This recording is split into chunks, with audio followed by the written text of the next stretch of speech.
This video covers the two most successful techniques I use to graft figs and many other types of fruit trees.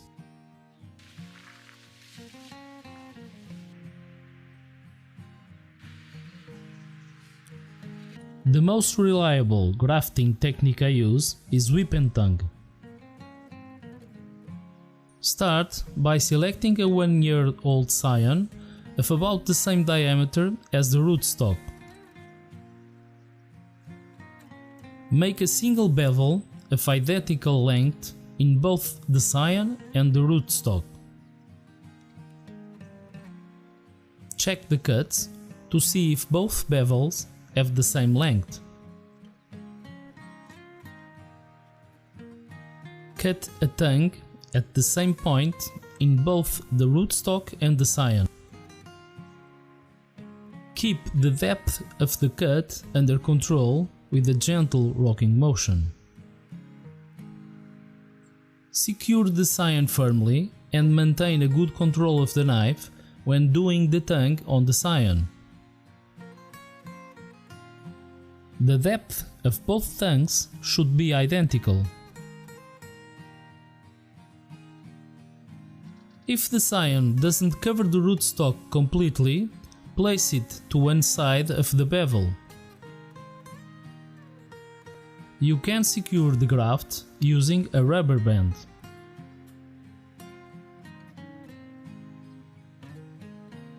One advantage of the rubber band is that it stretches with the graft as it grows.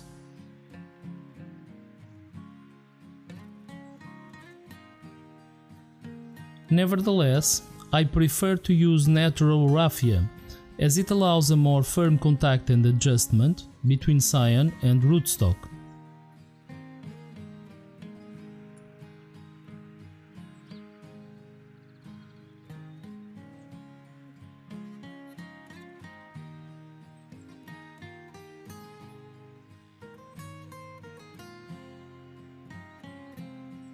After a few weeks, the raffia will have to be cut, so it doesn't strangle the graft.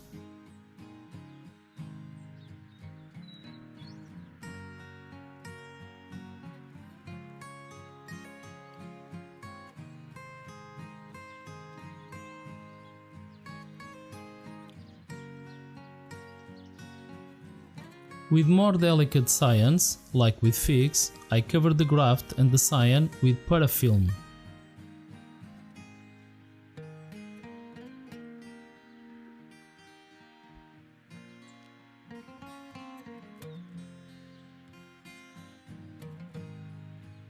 This will protect the graft and the scion from dehydration.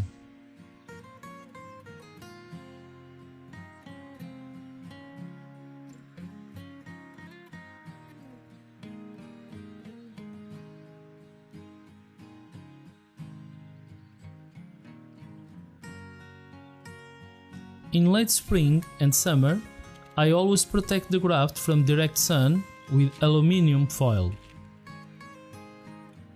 When the sap flow is strong, make a few shallow cuts below the graft to release pressure.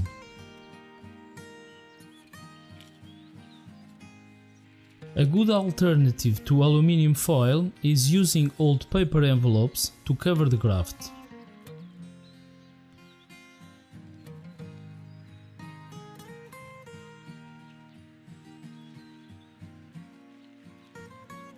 When grafting in early spring, a padded envelope works as a greenhouse and provides an extra layer of protection.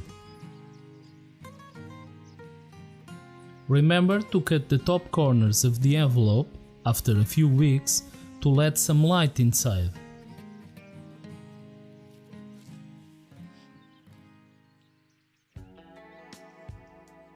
My second go-to technique is sheep budding.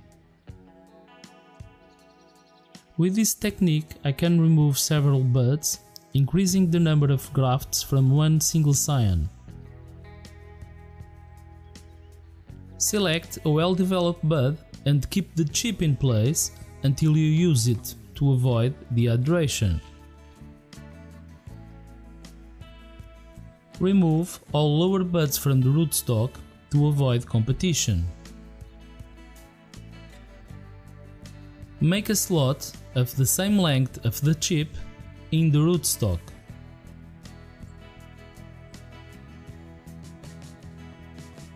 It's better to be conservative at first.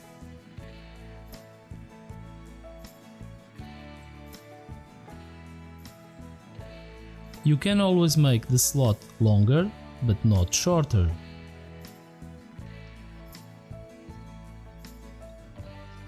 Correct the length of the slot if needed.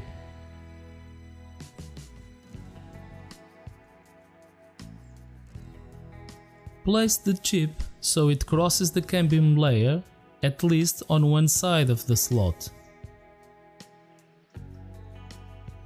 Protect the chip with parafilm. If you start wrapping from the bottom, you will find out that the chip will move when you apply pressure, and you will have to keep readjusting it. Only one stretched layer of parafilm should cover the bud. Chip buds that aren't protected from the sun with aluminium foil will dry out and fail. Chip bud grafting will have a better chance of success if you follow these recommendations. Start by making a cut below the bud at a 45-degree angle. Maintain the depth of the cut, sliding past the bud until you reach the first angle cut.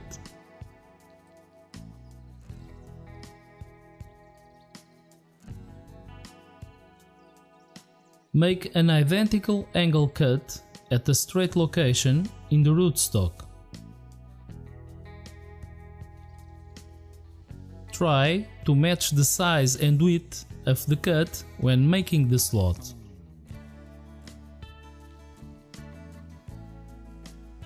Adjust the chip firmly so it stays in place. The lower flap is an important cambium contact point. Always start wrapping the parafilm from the top of the chip so it doesn't move when you apply pressure.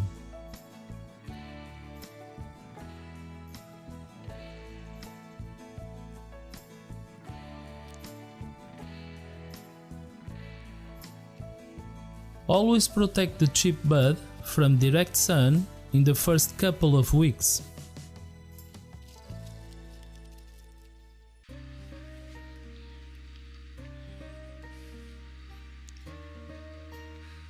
It's important to keep a good balance between branch growth and chip bud graft development.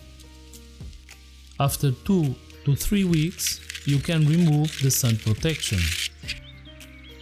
The grafted bud should be breaking the parafilm by then. After you see the bud developing, you can completely remove the parafilm or let it degrade naturally. This graft shows a breaking bud and a good graft union. Start clipping the upper growth of the branch so the grafted bud starts to develop. Always leave 2 to 3 old buds above the graft until it has grown a few inches.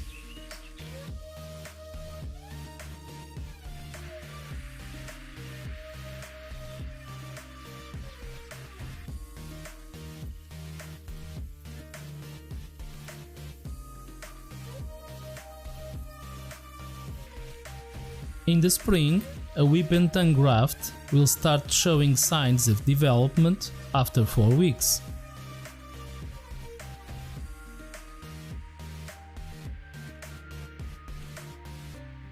Even if there are no leaves, always remove the raffia and parafilm after a couple of months.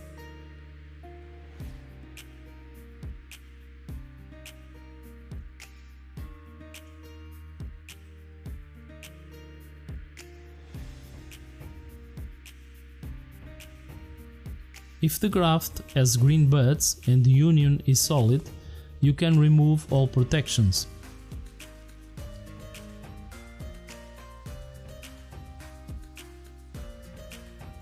When using natural raffia, never forget to cut it or remove it after 6 to 8 weeks.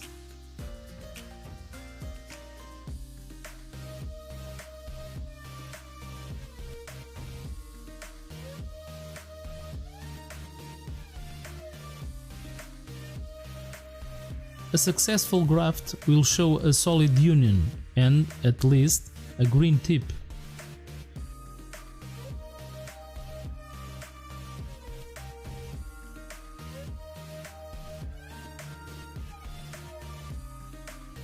In windy areas, you might need to wrap or support the graft to avoid breakage.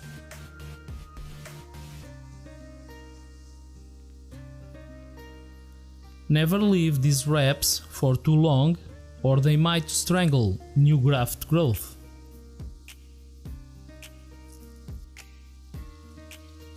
When using envelopes to protect the grafts, be sure to open them after 2 to 3 weeks so new leaves can develop.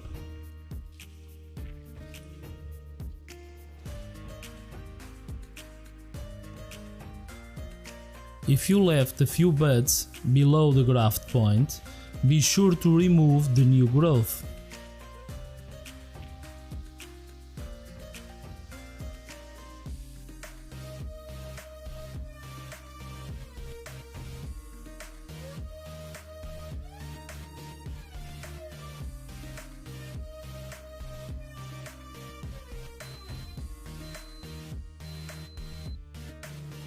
Failure to remove rootstock growth might stop graft development due to competition.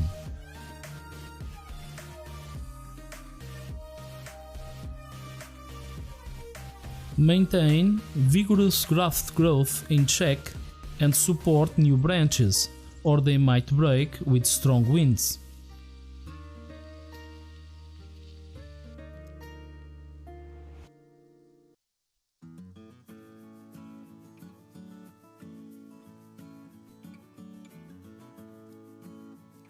With interesting new varieties, you might be tempted to leave a few fruits in new developing grafts.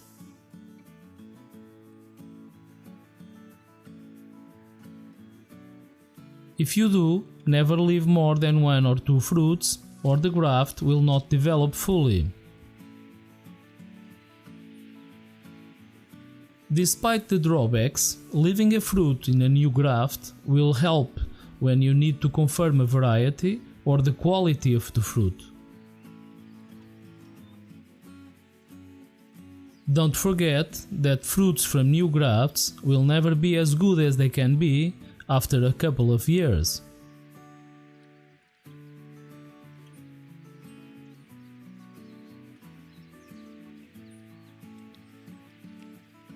Whip grafts will have the fastest development and can reach several feet and produce new fruits in just 1 or 2 years.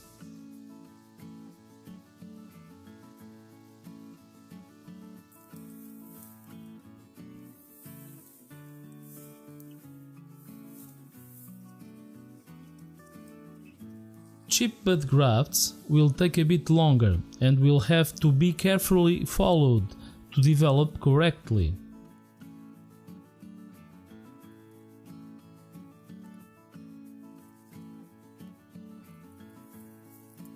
A single pruned old fig tree will produce new growth quickly, and these new branches can support several grafts from different varieties.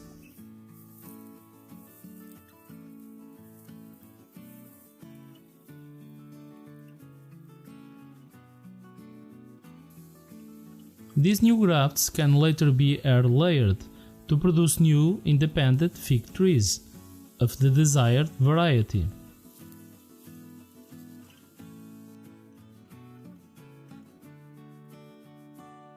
Thanks for watching.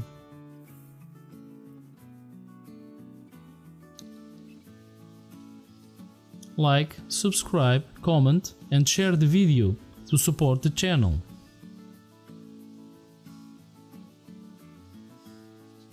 Leave me a comment if you would like me to make a video about the fig varieties I am growing.